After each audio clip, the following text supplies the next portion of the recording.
হে বন্ধুগণ, কেমন আছো তোমরা সবাই? আশা করি সবাই খুব ভালো আছো, আর আমিও ভালো আছি। এবং জয়শ্রী কিচেন অ্যান্ড ব্লগে তোমাদের সবাইকে স্বাগত জানিয়ে আমি আজকের একটা রেসিপি নিয়ে আসলাম। তো বন্ধুগণ, রেসিপিটা দেখা শুরু করার আগে প্লিজ লাইক করে রেসিপিটা দেখা শুরু করবে। তো দেখো বন্ধুরা, আমি বেগুন আর আলু নিয়েছি। তো বেগুন আর আলুগুলোকে একদম ছোটো ছোটো করে পাতলা পাতলা করে কেটে নিয়েছি এবং খুব ভালোভাবে আমি এগুলাকে ধুয়েও নিয়েছি। দেখতেই পাচ্ছ, একদম ছোটো ছোটো করে কেটে নিয়েছি, কারণ এগুলাকে আমি আলাদাভাবে ভাজবো না যখন আমি রেসিপিটা রান্না করব। তো দেখো বন্ধুরা, আজকের রেসিপিটা তৈরি হবে ছোটো মাছ দিয়ে। যে দেখতেই পাচ্ছ ছোটো মাছ, আর এখানে বিভিন্ন ধরনের মাছ আছে। তো আমি সেই রকম কোনো রকম মাছের নাম বলছি না, কারণ এখানে অনেক রকমের মাছই আছে। তো দেখে নাও আজকে মাছের চচ্চড়ি বা মাছের সুন্দর একটা রেসিপি। জানি না কে কি বলে থাকে, তো আমরা এটাকে মাছের চচ্চড়ি বলি। তো এটার জন্য কি কি উপকরণ লাগবে তো দেখো বন্ধুগণ, এখানে আমি পেঁয়াজ নিয়েছি, কাঁচা লঙ্কা নিয়েছি, একটু রাঁধুনি নিয়েছি যে দেখো, তারপরে ধনিয়া গুঁড়ো, গোটা জিরা, আর হলো শুকনো লঙ্কার গুঁড়ো মানে লাল লঙ্কার গুঁড়ো। তো সবগুলো আমি এখন বেটে নেব। তো তোমরা যারা এগুলোকে পেস্ট করতে চাও মিক্সার গ্রাইন্ডারে পেস্ট করে নেবে। তো আমি বেটে নিলাম, আর এইখানে কড়ার মধ্যে তেলও দিয়ে দিলাম, দেখতেই পাচ্ছ। আর দেখো আমি সবগুলা সুন্দরভাবে বেটে নিয়েছি, আর বাটাটার সাথে হলুদ আর নুনও দিয়ে দিয়েছি, আর একটা গোটা পেঁয়াজ আবারও কুচি কুচি করে কেটে নিয়েছি সম্বাসের জন্য।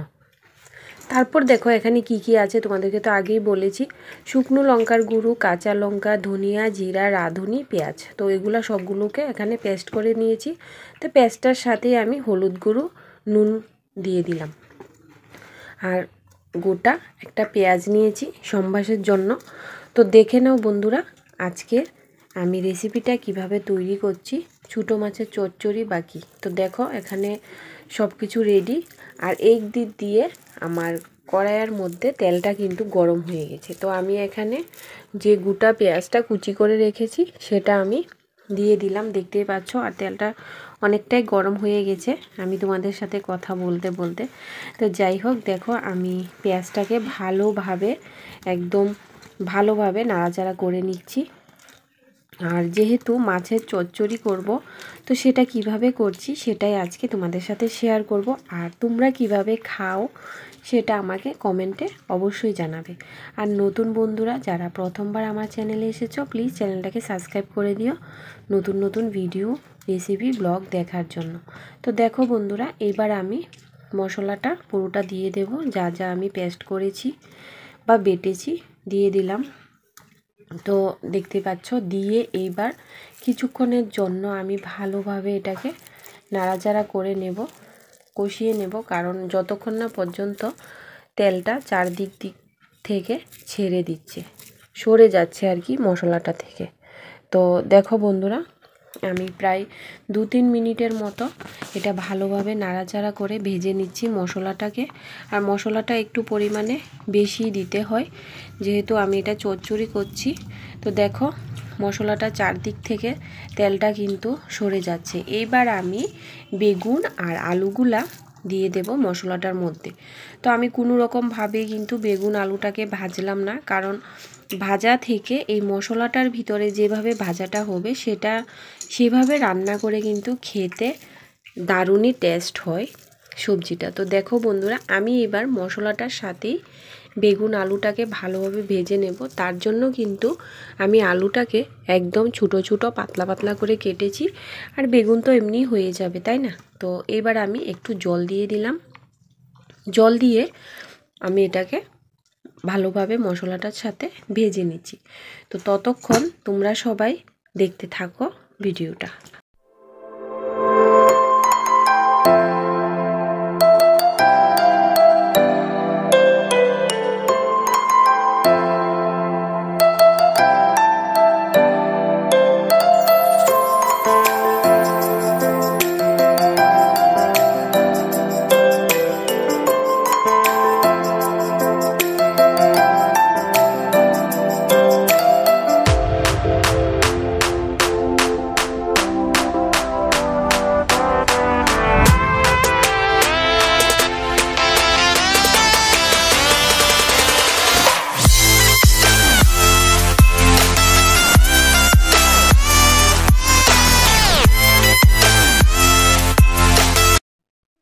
দেখো বন্ধুগণ, আমি ঢাকাটা তুলে দিলাম, 1-2 মিনিটের জন্য ঢাকা দিয়েছিলাম।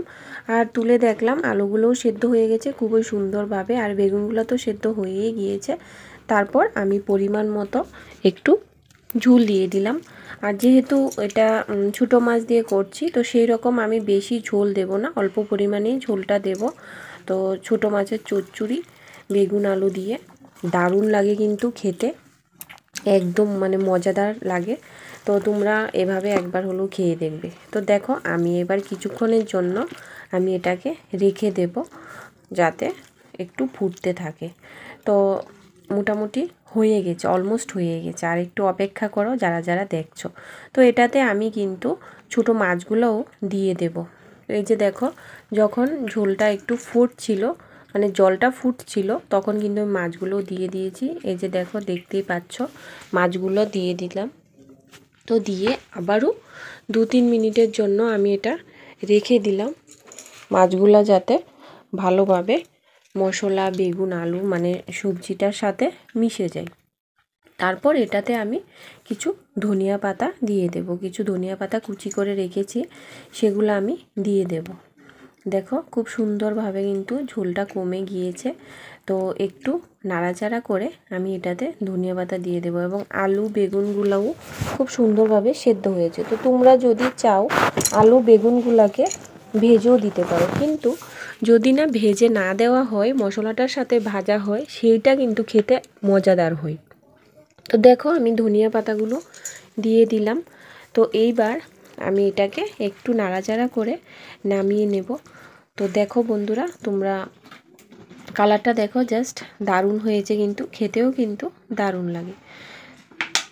তো আমি এবার এটাকে নামিয়ে নিচ্ছি, নামিয়ে তোমাদের সামনে দেখাচ্ছি। তো বন্ধুগণ দেখো, কালারটা কিন্তু দারুণ এসেছে, এই যে দেখতেই পাচ্ছ। তো তোমাদের সবাইকে বলছি, যারা যারা এতক্ষণ পর্যন্ত আমার ভিডিওটা দেখেছো, তোমাদের সবাইকে অনেক অনেক ভালোবাসা, অনেক অনেক ধন্যবাদ। আর যারা নতুন বন্ধুরা প্রথমবার আমার চ্যানেলে এসেছো এবং ভিডিওটা দেখেছো, প্লিজ চ্যানেলটাকে সাবস্ক্রাইব করে দিও, কারণ যখন আমি কিছু নতুন নতুন ব্লগ বা রেসিপি শেয়ার করব, তোমাদের কাছে যাতে সাথে সাথে নোটিফিকেশন চলে যায় খুবই সহজে। তো বন্ধুরা, আজকের ভিডিওটা তোমাদের যাদের যাদের ভালো লেগেছে প্লিজ কমেন্টে জানাবে, আর লাইক শেয়ার করে দিও। তো চলো সবাইকে টাটা, সবাই ভালো থেকো, সুস্থ থেকো।